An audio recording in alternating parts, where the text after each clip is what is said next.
Picture a cellar in Bavaria, May 1945. Helga Müller crouches in the darkness, her 16-year-old daughter hidden beneath floorboards in the root cellar below. She has rubbed ash into her face until her skin is gray. She wears her dead mother's dress, 3 sizes too large, adding years to her appearance. In her pocket, a kitchen knife. On her lap, trembling hands. She is waiting for what she has been told, with absolute certainty, will happen when the American soldiers arrive. For 6 years, she has lived through war.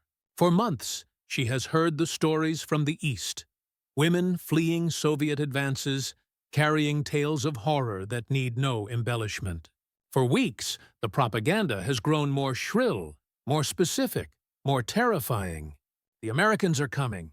And when they arrive, the propaganda promised, German women will pay the price of defeat.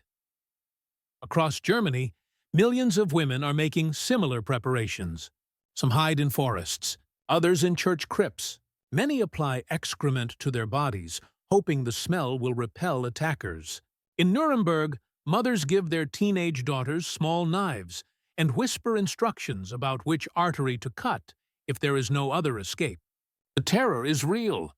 The preparation is universal. The expectation is absolute. What actually happens in the coming days and weeks will shatter not just these expectations, but the entire framework of how these women understand the world. This is not a story about what happened. This is a story about what didn't happen, and how the absence of expected horror became the most powerful form of transformation the world has ever witnessed. To understand the depth of fear German women felt in May 1945, we must understand how methodically it was constructed. The Nazi propaganda machine didn't simply warn of danger. It engineered psychological terror with industrial precision. Joseph Goebbels's Ministry of Public Enlightenment had been preparing German women for this moment since late 1944. As Allied forces closed in from all directions, the ministry transformed from a tool of external propaganda into a weapon aimed at its own people. The leaflets appeared everywhere. In Würzburg, printing presses produced 20,000 copies daily, showing caricatured American soldiers, features deliberately exaggerated to suggest racial mixing, dragging blonde German women by their hair. The caption was explicit: "This awaits your mothers, wives, and daughters." But quantity alone doesn't explain the propaganda's effectiveness. It was the specificity that made it devastating. School teachers in Bavaria received government-approved lesson plans. They were instructed to dismiss boys from the classroom and gather only the girls. 14-year-old Erika Steinbach remembered her teacher weeping as she explained where to hide, how to make yourself unattractive, which household objects could be used as weapons. When my teacher cried, Erika recalled decades later, I knew something terrible was coming. She had always been so stern, so controlled. Seeing her break down terrified me more than anything she said. Church bulletins carried warnings disguised as pastoral advice. Ration card distribution centers displayed posters depicting the mongrelization of German blood. Radio broadcasts provided detailed fabricated accounts of mass rapes in France and Belgium. The campaign reached 87% of German civilians. This wasn't random fear-mongering. The Nazi regime understood psychology with sophisticated precision. By mixing genuine reports from the Eastern Front with fabricated accounts from the West, they created a seamless narrative where truth and lies became indistinguishable. The terror wasn't entirely manufactured. German women fleeing westward from Soviet-occupied territories brought accounts that needed no exaggeration. What happened in eastern Germany between January and May 1945 remains one of the war's most devastating episodes. Maria Braun was 17 when Soviet forces reached her village near Königsberg in East Prussia. 60 years later, her hands still trembled when she described those January days. We heard them coming for 2 days before they arrived. The sound of tanks, like thunder that never stops. My mother made us dress in our grandmother's clothes. She rubbed ash on our faces. We wore 3 layers of everything we owned, thinking it might slow them down. It didn't. Hospital records from Königsberg documented over 1,400 rape-related injuries in just 3 weeks. Church archives along the Soviet advance route suggest at least 200,000 German women suffered sexual violence. Conservative estimates put the total number across all Soviet-occupied territories at 860,000. Some scholars believe the true number exceeds 2 million. Hannelore Kohl was 12 years old in May 1945 when Soviet soldiers entered her home. Gang-raped and thrown from a first-floor window, she sustained back injuries that plagued her entire life. The psychological wounds never healed. In 2001, 56 years after that May afternoon, she took her own life. These were not isolated incidents. Soviet military doctrine, combined with years of brutal warfare, and Stalin's dismissive attitude toward discipline, created conditions where sexual violence became systematic. When Yugoslav politician Milovan Djilas complained about rapes in Yugoslavia, Stalin reportedly replied, "Can't you understand it if a soldier who has crossed thousands of kilometers through blood and fire has fun with a woman?" This callousness permeated down through the ranks. While some Soviet commanders attempted to maintain discipline, one rifle division commander reportedly shot a lieutenant organizing a gang rape. These were exceptions. The vast majority of perpetrators faced no consequences. By April 1945, 2 streams of fear had merged in Western Germany. The manufactured terror of Nazi propaganda met the genuine horror of refugee accounts from the East. In Munich, city officials documented that 35% of women between ages 15 and 40 had disguised themselves as elderly. In Frankfurt, underground air raid shelters were modified with false walls and concealed entrances specifically to hide young women.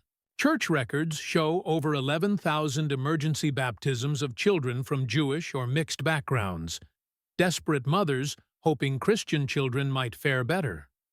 The measures went beyond hiding. In Nuremberg, police reports describe women applying excrement to their bodies. In Stuttgart, women deliberately cut their hair in ragged patterns and wore filthy, torn clothing. Some inflicted minor facial wounds, creating scabs and scars to make themselves less attractive. 17-year-old Brigitte Werner from Heidelberg wrote in her diary on April 28, 1945, "Tomorrow, they say, the Americans will be here. Mother has given each of us girls a small knife. For your own hand, if you must," she said. "I don't think I could do it, but I also don't think I can survive what's coming. These may be the last words I write." They weren't. 9 months before Germany's surrender, General Dwight D. Eisenhower issued a directive that would fundamentally shape the occupation before it began. The non-fraternization policy of September 12, 1944, was unprecedented in modern warfare, an explicit acknowledgement that how victorious soldiers treated conquered civilians mattered strategically, not just morally. The policy was exhaustive. American soldiers were forbidden to shake hands with Germans, visit their homes, play games with them, exchange gifts, attend social events, or walk in streets with them. Regarding women, restrictions were even more stringent. No conversations, no walking alongside, mandatory minimum distance of 2 yards, except during official business. But paper policies mean nothing without enforcement. What made the American approach different was the infrastructure built to ensure compliance. Lieutenant Colonel James Harrison, who served in the military police, explained the system years later. "We dedicated over 2.5% of our entire occupation force to fraternization patrols. That's roughly 4,000 MPs whose primary job was monitoring interactions between our soldiers and German civilians. In Munich alone, we had 140 officers patrolling specifically for male-female contact violations. The penalties were severe and publicly enforced. Fraternization violations were treated with the same seriousness as desertion. Between March and August 1945, military courts-martial processed over 1,500 cases. Soldiers faced reduction in rank, loss of pay, dishonorable discharge. Their service records, following them for life, bore the permanent mark of violation. Perhaps most importantly, there was cultural preparation. 94% of frontline troops received mandatory one-hour orientation titled German Civilians, Rules of Engagement. The message was clear and repeated. Inappropriate contact with German women would result in punishment equivalent to desertion. Private Robert Johnson wrote home in June 1945. They've told us repeatedly, touch a German woman and you face court-martial. They've shown us photos from Dachau and Buchenwald. They've reminded us why we're here. It's not to terrorize civilians. That's what the Nazis did. We're supposed to be better than that. That final sentence captures something essential about the American approach.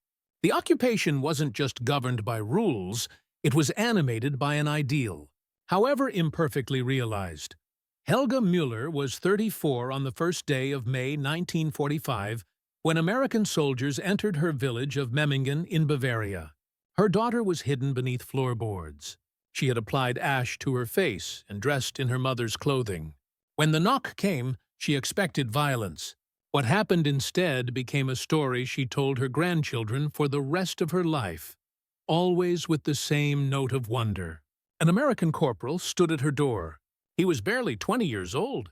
He removed his helmet and nodded respectfully. In broken German, he asked if anyone inside was hurt.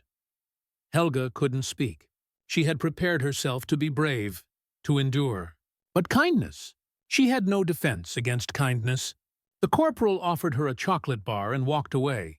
No demands, no threats, no touch. I stood there holding that chocolate, Helga recalled decades later, and I felt something break inside me.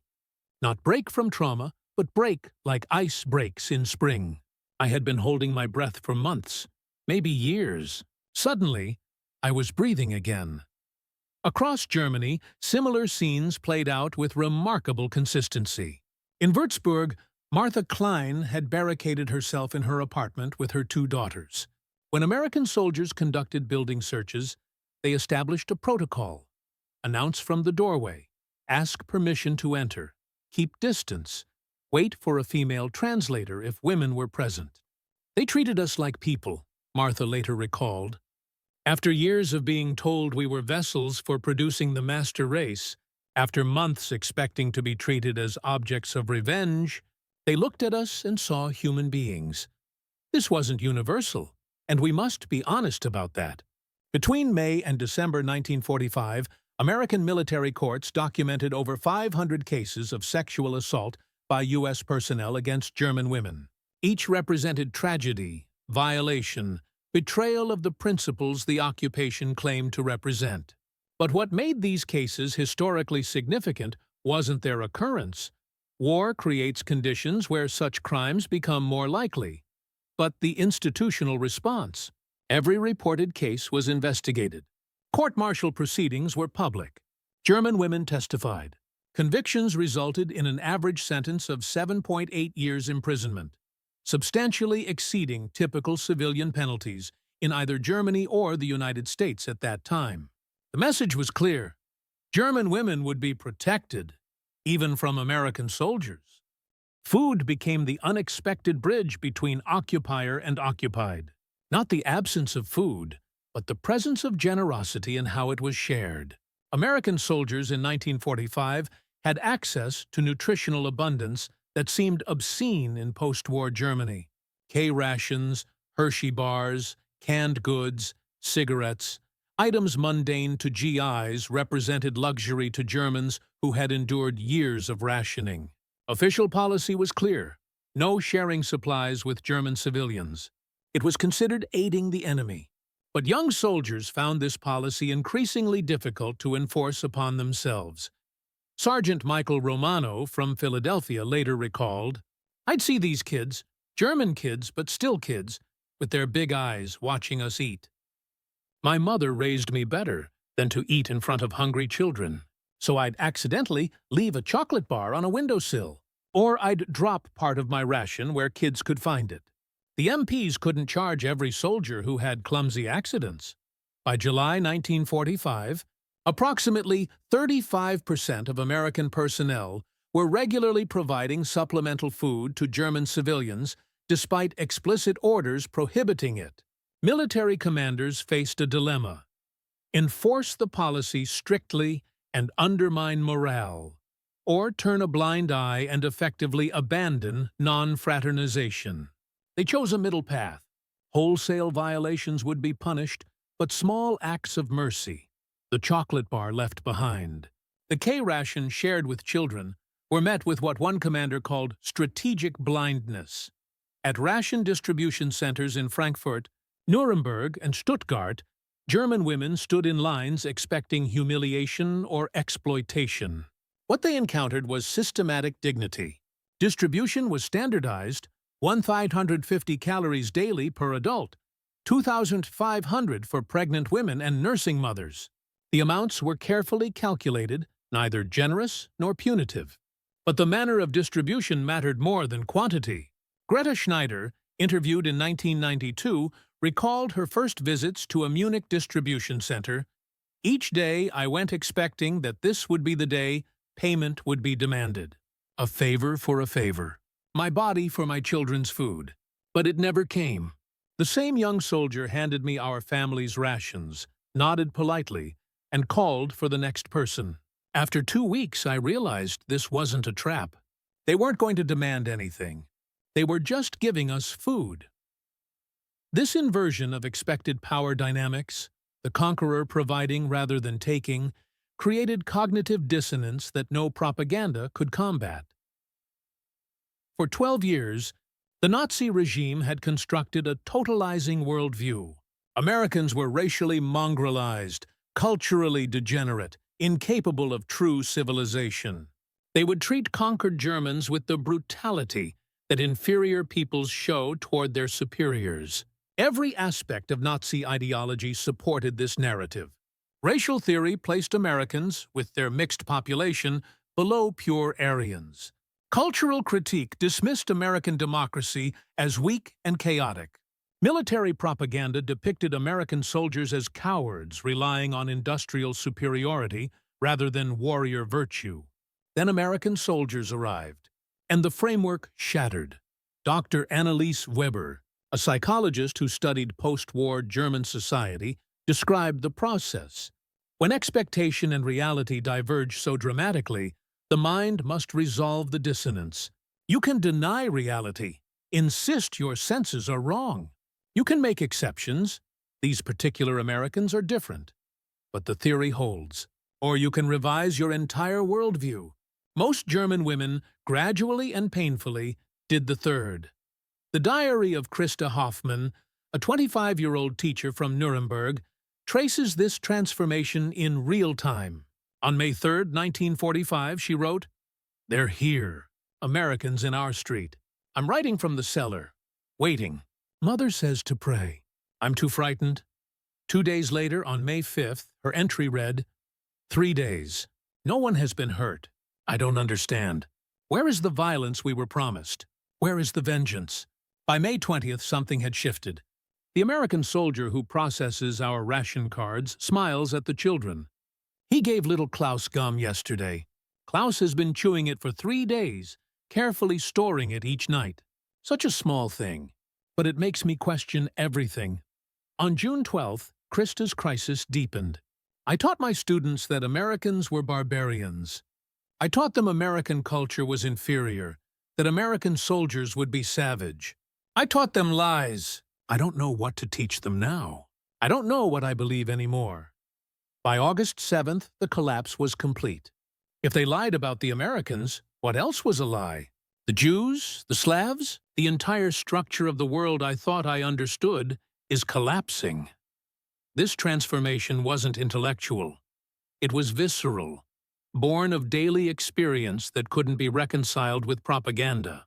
Every safe interaction, every act of generosity, every demonstration of restraint chipped away at Nazi ideology's edifice.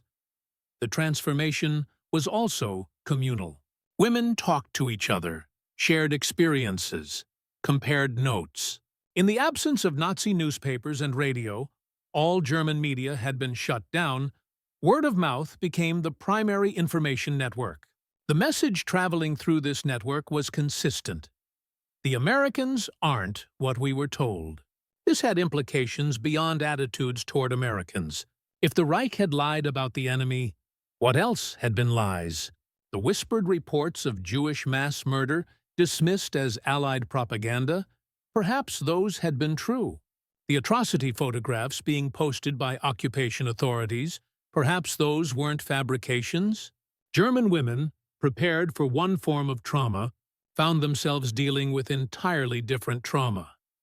The realization they had been deceived about fundamental questions of right and wrong, truth and falsehood, humanity and inhumanity. By July 1945, the non-fraternization policy was gradually relaxing. On July 14th, Eisenhower officially allowed conversations in public between Germans and Americans. By October, most restrictions were lifted, with only prohibitions on overnight stays and marriages remaining. This relaxation enabled new forms of interaction. Could German women and American soldiers interact as human beings, rather than conqueror and conquered? The American Red Cross established 137 community centers in major German cities. Film screenings, dance events, language classes created controlled environments for interaction. Attendance records show German female participation increasing from approximately 100 weekly in August to over 24,000 by December. These centers were remarkable for what they represented. Spaces where Germans and Americans could be simply civilians and soldiers, momentarily freed from the weight of war. Margareta Fischer attended dances at the Stuttgart Red Cross Center. In 1991, she described her first visit. We walked in expecting judgment, expecting to be treated as defeated enemies. Instead, there was music. American swing, Glenn Miller, Benny Goodman. Soldiers asked us to dance, politely, as if we were at a normal social event. For 3 hours, I forgot about the war, forgot about occupation. I just danced. These events were heavily chaperoned. Military police were present. Rules were posted and enforced. But within these boundaries, something resembling normal social interaction could occur. Language became the medium of transformation. German women teaching American soldiers basic German. American soldiers teaching German women English. These exchanges were practical, making daily interactions easier, but also symbolic. You don't typically bother learning the language of people you consider subhuman enemies. Kurt Becker, 12 years old in 1945, remembered the American sergeant billeted near his family's Heidelberg apartment. He practiced German with my mother while she mended his uniform. He showed us photographs of his family in Iowa, his wife, his baby daughter. My mother taught him the German words for home and family and peace. He taught her the English words. In any language, they meant the same. By 1946, the impossible began happening. German women and American soldiers were falling in love. Love under occupation is always complicated. Power imbalances make consent questionable. Economic desperation can look like choice. The line between romance and transaction blurs when one party has food, security, and escape while the other has none. Yet human beings are complicated. Relationships that begin in morally ambiguous circumstances can evolve into genuine partnerships. People fall in love even, perhaps especially, in impossible situations, when normal social rules have dissolved.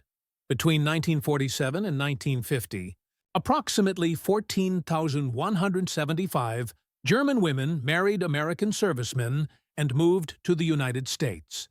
Each case required extensive paperwork, background checks, medical examinations, commander approval, waiting periods. The bureaucracy was intentional, designed to prevent hasty decisions and ensure relationships were legitimate. The persistence rate, couples who completed the entire process, exceeded 90%. These weren't marriages of convenience quickly abandoned. These women committed to leaving their country, language, families, and everything familiar to build new lives. With men who had arrived as enemies, Elsa. Hoffman met Corporal James Williams at a Frankfurt Red Cross dance in March 1946. He wasn't the first American soldier I'd interacted with, she recalled in 1989. I'd been working as a translator for months, but he was the first who asked about my life before the war, who wanted to know about my family, who saw me as a person rather than as a German. When he asked me to marry him, I said yes because I believed a man who could see past 12 years of propaganda and 6 years of war was someone I wanted to build a future with. These war brides became living bridges between cultures. Letters home described their new American lives, the abundance that shocked them, the casual friendliness, the sense of possibility. These letters circulated among families and friends, providing first-hand accounts that further eroded whatever remained of Nazi propaganda. But war brides also faced challenges. They arrived in America, discovering that while they'd left behind bombed cities and rationing, they'd entered a country still suspicious of Germans. German-American communities sometimes rejected them. Some American families struggled to accept German daughters-in-law. The war bride phenomenon represented the ultimate repudiation of Nazi racial ideology. These women weren't just accepting Americans. They were choosing to become Americans, to raise American children, to build American lives. Each represented complete rejection of everything the Reich had taught them. To fully understand German women's experience under American occupation, we must place it in comparative context. Not to minimize American failures or exaggerate American virtue, but to understand what made this occupation different. The Soviet zone provides the starkest contrast. Conservative estimates suggest at least 860,000 German women were raped by Soviet soldiers between 1944 and 1949. Some scholars put the number as high as 2 million. The difference wasn't just statistical, it was systematic. Where American policy explicitly prohibited sexual contact and enforced this through courts-martial, Soviet policy ranged from indifferent to tacitly permissive. Stalin's dismissive attitude toward rape complaints set a tone that permeated the command structure. German women who experienced both occupations provided the most credible comparative testimony. Maria Schultz escaped from Dresden to Munich in April 1945. She described the difference starkly. In the Soviet zone, we slept in shifts. One woman always stayed awake to scream warnings. We blocked doors with furniture and hid in coal cellars. 2 days after reaching the American zone, I slept through an entire night for the first time in months. Hospital records document the difference quantitatively. In Soviet-occupied Berlin, 123 rape-related admissions per 10,000 female residents between April and December 1945. In American zones, 0.63 per 10,000. These numbers, while incomplete due to underreporting, demonstrate objective differences that shaped German perception. These comparisons led to observable migration patterns. By August 1945, approximately 1.8 million Germans had fled from Soviet zones to American-occupied territories, massive population movement driven largely by women seeking safety.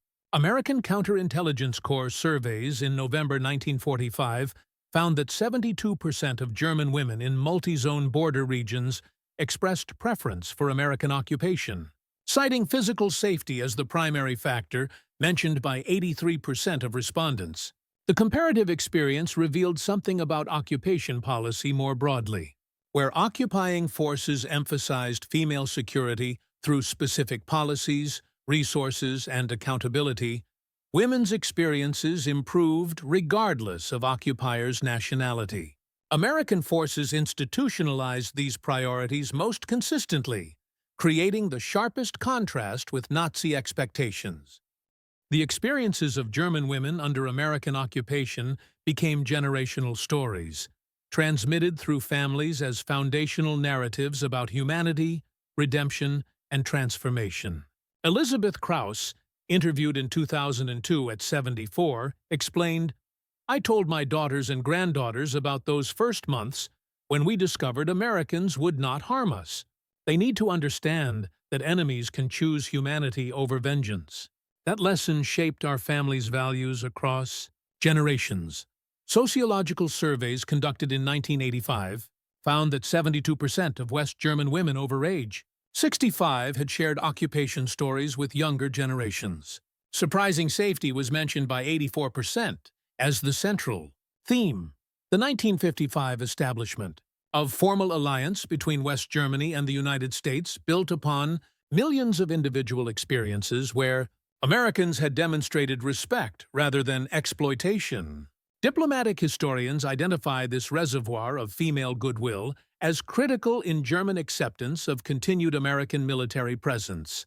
Former Chancellor Helmut Schmidt noted in his memoirs, "American conduct toward German women in 1945 laid the foundation for genuine partnership rather than mere strategic alignment. You cannot build lasting alliances on fear and resentment. Only mutual respect creates durable bonds." The legacy extended beyond German-American relations to influence international standards for military occupation conduct.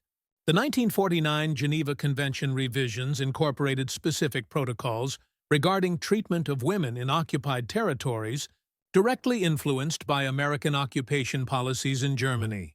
U.S. Army Field Manual 27-5 on Civil Affairs Military Government, revised in 1947, established female safety as explicit operational priority, noting that treatment of women serves as primary indicator of occupying force discipline and professionalism.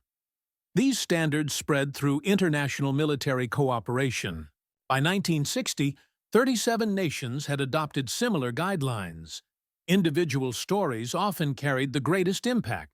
Margaret Werber, interviewed at 97 in 2018, recalled, "I was 24 when Americans entered our village. For weeks, I had slept fully dressed, keeping scissors under my pillow as pathetic protection. The first night American soldiers were billeted in houses around us, I listened for screams that never came. By the third night, I removed my clothes to sleep properly. This simple act, feeling safe enough to undress, was my first step toward believing humanity might still exist." This story doesn't have a simple moral.